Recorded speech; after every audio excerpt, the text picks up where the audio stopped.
नमस्कार साथियों, स्वागत है आपका मेरे चैनल देवभूमि आस्था पर।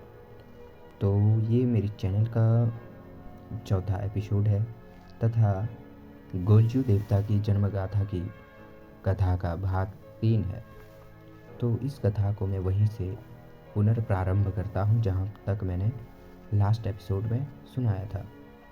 तो माता कालिंद्रा का 9वां मास भी पूरा हो चुका था और उनके गर्भ में बालक गोलजू देवता थे। तो जब उनका 10वां मास लगने वाला था तो जो उनकी 7 सौतनें थी तो उनके मन में उनके लिए छल कपट आदि होने लगे। उनकी जलन भावनाएं इतनी बढ़ गई कि वो माता कालिंद्रा की जान पर तक खेलने को तैयार हो गए। उन्होंने कई बार कई साधुओं से और कई तांत्रिकों से संपर्क किया और कालिंद्रा को भ्रम में डालने की कोशिश करी।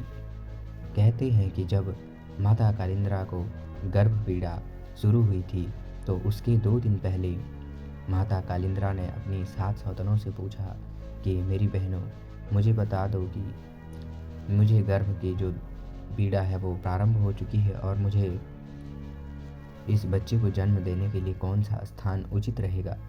तो उन 7 सौतनों ने उन्हें भ्रमित करके राजमहल से बाहर कोई बयाल पाटन नाम की जगह भेज दिया और बयाली पाटन में माता कालिंद्रा चली भी गई और साथ में 7 सौतनें भी गई। लेकिन उन्होंने कारण उन्हें ये बताया कि हमारे राजमहल के ऊपरी भाग में तो नरसिंह स्वामी और भैरव बाबा का मंदिर है तथा दाईं ओर माता भगवती का थान है, तो इस कारण यहाँ पर बच्चे को जन्म देना उचित नहीं रहेगा। उत्तराखंड की जो संस्कृति है उसमें कुछ मान्यताएं तथा कुछ नियम हैं, वही उन्हीं के आधार पर उन्होंने माता कालिंद्रा को भ्रमित किया और बयाली पाटन भेज दिया। उसके बाद माता बयाली पाटन गई और उनके साथ 7 सौतनें भी गई। और जब बालक जन्म लेने वाला था तो आकाश में मौसम एकदम परिवर्तन हो गया, बादल से छा गया और बादल गरजने लगे, क्योंकि जिसका जन्म होने वाला था वो कोई मामूली या कोई ऐसा सामान्य इंसान नहीं था। तो वो साक्षात मामा महादेव के भांजे यानी गोलू देवता अवतरित होने वाले थे।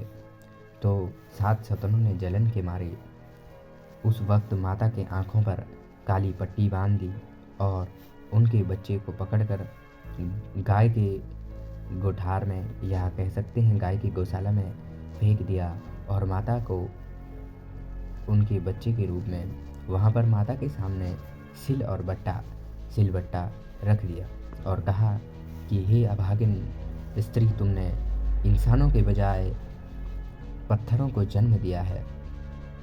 तो माता कालिंद्रा ने अपनी सहजता के कारण वो भी स्वीकार किया और 7 सौतनों की जलन ने उन्हें अंधा बना दिया।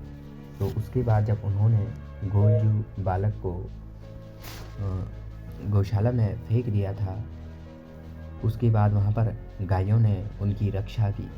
उसके बाद जब वो बालक वहाँ पर भी सुरक्षित रहा तो उन्होंने लोहार के पास जाकर एक लोहे का बक्सा और लोहे की बेड़ियाँ बनवाई थी और उसमें बच्चे को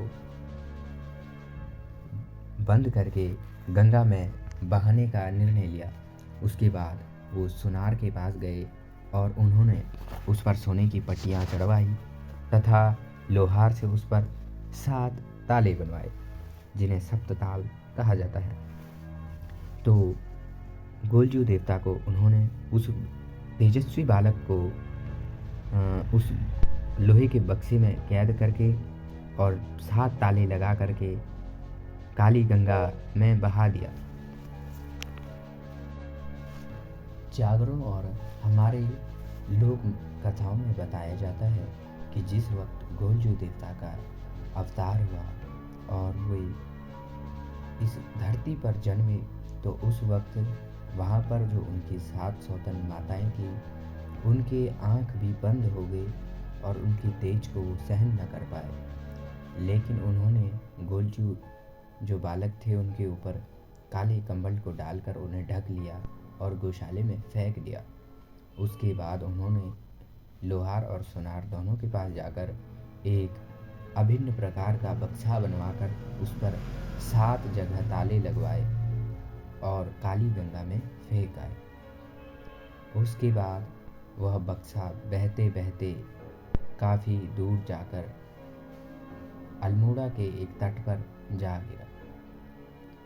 और जब वो बक्सा वहाँ पर था तो उस पर कहा जाता है कि जो नदियों में हमारे इतिहास के कुछ नदी में जब वो बक्सा बहा तो वहाँ पर गोलजू देवता पर जल शिशु मसाणों ने आक्रमण किए, लेकिन उस एक दिवसीय बालक ने उन जल शिशु मसाणों को से भी युद्ध कर उन्हें हरा दिया।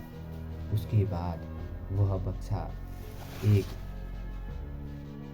भानाकोट नामक जगह पर जाकर रुक गया और वहाँ पर वह मछुआरों का इलाका था।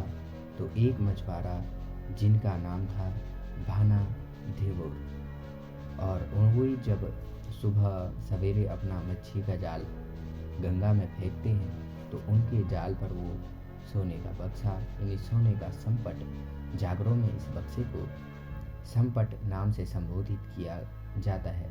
गढ़वाल और कुमाऊं दोनों ही जागरों में इस बक्से को संपट नाम से संबोधित किया गया है।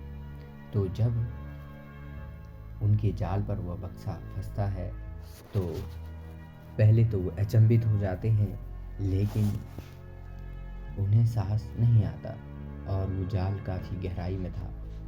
तब उस बालक ने मामा महादेव अपने मामा को पुकारा और कहा, अगर मेरे मामा सच्चे देव होंगे तो अपनी इस गंगा को कुछ समय के लिए अपनी ओर खींच लेंगे।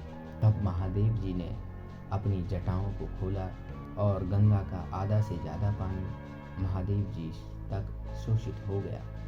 उसके बाद भाना देवोर ने वो जाल पर लिपटा बक्सा आसानी से खींच लिया और फिर महादेव जी ने गंगा को अपनी जटाओं से छुड़ा लिया।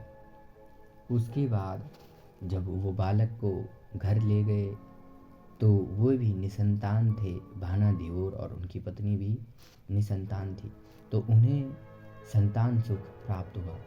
बालक बड़ा होता गया, कई दिन बीत गए।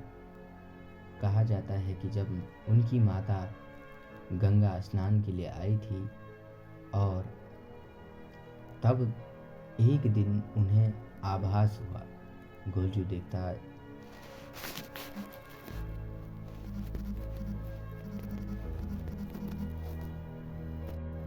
जब गोलजू देवता की माता गंगा स्नान के लिए आई थी तो गोलजू देवता ने भाना देवोर से एक काठ की घोड़ी बनवाने की जिद करी। तब भाना देवोर ने चंदन की दाढ़ एक पेड़ को काटकर उसकी एक लकड़ी से एक काठ का घोड़ा बनवाया और उस पर लोहे की लगाम चढ़ाए।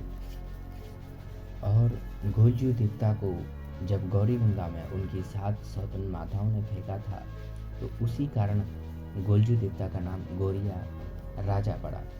तो उसके बाद जब वो उस चंदन की बनी काठ की घोड़ी पर सवार होकर काली गंगा घाट पर गए तो गंगा नदी के पार उनकी माता अपने वस्त्रों को धो रही थी और नदी के पार गोलजू देवता थे। उन्होंने अपनी काठ की घोड़ी यानी लकड़ी की घोड़ी को कहा, हे मेरे घोड़े इस जल को पी। और माता कालिंद्रा ये देखकर हंसने लगी, कहने लगी, हे मूर्ख बालक, कभी काठ का घोड़ा यानी लकड़ी का घोड़ा पानी पी सकता है? प्रश्न वाकई बड़ा आश्चर्यजनक था, किंतु गोलजू देवता ने भी आश्चर्यजनक प्रश्न माता कालिंद्रा पर कर दिया। उन्होंने कहा, क्यों नहीं माते, पी सकता है। जब एक मनुष्य के गर्भ से पत्थर जन्म ले सकता है तो काठ का घोड़ा भी जल पी सकता है। तो इस कहानी में आप देख सकते हैं कि गोलजू देवता ने किस तरह से अपनी माँ को समझाने का प्रयत्न किया। जैसे इंसानों के गर्भ से पत्थर जन्म नहीं ले सकता, उसी तरह लकड़ी पानी नहीं पी सकती। अगर काठ का घोड़ा पानी पी लेता तो शायद ही हम ये मान लेते कि इंसानों के गर्भ से पत्थर भी जन्म ले सकते हैं, किंतु ऐसा नहीं है। गोलजू देवता की ये सिर्फ एक लीला थी और उन्होंने अपनी माता को समझाने का प्रयत्न किया। उसके बाद माता कालिंद्रा अचंभित हो गई और वे बड़ी गंभीरता से सोचने लगी, और ये प्रश्न ही नहीं बल्कि उनका इतिहास था। उसके बाद माता कालिंद्रा ने जब यह जानने की कोशिश की यह बालक कौन है, तो उनके मन में कोई प्रश्न ही नहीं उठा। वे समझ चुकी थी कि ये मेरा ही बालक है, क्योंकि मेरे अलावा और कोई नहीं जानता कि मेरा और मेरे बालक का क्या हुआ। उसके बाद माता कालिंद्रा कहने लगी कि हे बालक, तो जो कोई भी है, मैं अपने स्तनों से दुग्ध तुम्हें पिलाऊंगी। अगर तुम ये दूध पाचन कर लोगे तो तुम मेरे बालक होंगे, अन्यथा पूरा वन और ये धरती जलकर भस्म हो जाएगी मेरे दुग्ध से। तो माता ने उस वक्त अपने बालक को पहला स्तनपान कराया था और बालक ने वो दूध पचा भी लिया। तो माता रोती भी बिलखती भी कहने लगी, हे पुत्र, अब चंपावत मेरे साथ वापस चले जाओ। तो बालक ने गंभीरता से कहा, माते, मैं उनको भी नहीं छोड़ सकता जिन्होंने मुझे उसी दिन से अपना बना लिया था, जिस दिन से मैंने इस धरती पर अवतार लिया। वो भी मेरे माता पिता हैं, तो माते मैं उन्हें नहीं छोड़ सकता। तो उस वक्त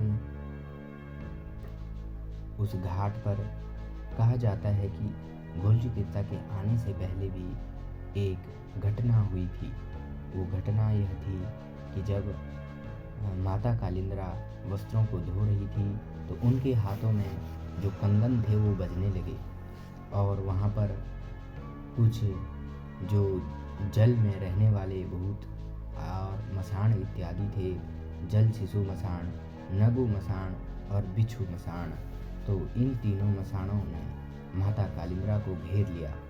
उस वक्त माता कालिंद्रा को कोई रास्ता न दिखा और उन्होंने महादेव जी को पुकारा और कहा, अगर हे महादेव तुम मेरे सत्य भाई हो तो आज तुम मेरी रक्षा करोगे।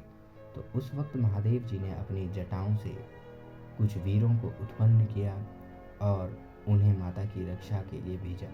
तो उन वीरों का नाम कहा जाता है कि रक्त कलवा और सख्त कलवा था। वे माता की रक्षा के लिए आए और उन्होंने जल शिशु, नगवा और बिछुआ मसाणों से युद्ध कर माता की रक्षा की। उसके बाद वे वापस लौट गए। तो उस वक्त 18 भाई कलवा की उत्पत्ति की कथा आती है। कहा जाता है कि उस वक्त महादेव के जटाओं से 18 भाई कलवा उत्पन्न हुए, और उसके बाद जब गोलजू देवता ने उन्हें समझाया कि मैं भाना दिगोर को भी नहीं छोड़ सकता हूँ, तो उन्होंने उस वक्त भी कलवा ही अवतार धरा। उन्होंने गोलजू जैसा ही बालक का रूप धर उनके साथ चले गए और गोलजू देवता स्वयं चंपावत की ओर लौट गए। तो जब उन्होंने अपने इन माताओं का अत्याचार को देखा तो उन्हें दंड देने का निर्णय लिया और राजगद्दी को संभालने का भी निर्णय लिया। और उसी दिन से गोलू देवता को न्यायकारी और दानी देवता के रूप में जाना जाता है। और चंपावत और अल्मोड़ा तथा कुमाऊं घाट के पूरे क्षेत्र में गोलजू देवता एक प्रमुख देवता है। जिस तरह से प्रथम पूज्य देवताओं के रूप में भूमियाल देवता का नाम आता है, उसी तरह से गोलजू देवता का भी नाम शामिल है। बिना गोलजू देवता की आज्ञा के उत्तराखंड में कोई भी देवता प्रवेश नहीं कर सकता। और जब पूजन आदि और धार्मिक कार्य होते हैं तो उस वक्त भी गोलजू देवता को पूजना तथा पूछना अनिवार्य है, अन्यथा गोलजू देवता का भी भयानक दोष लग जाता है। तो गोलजू देवता की कथा बहुत विस्तार में है, लेकिन मैंने यह कुछ संक्षिप्त शब्दों में आपको सुनाई। आशा करता हूँ कि आपको समझ में आई होगी। गोलजू देवता को न्यायकारी और बाल ब्रह्मचारी देवता के रूप में पूजा जाता है। मिलते हैं अगले एपिसोड में, तब तक अपना ध्यान रखिएगा और अगले एपिसोड में एक नई कहानी को आपके समक्ष में रखूँगा। धन्यवाद।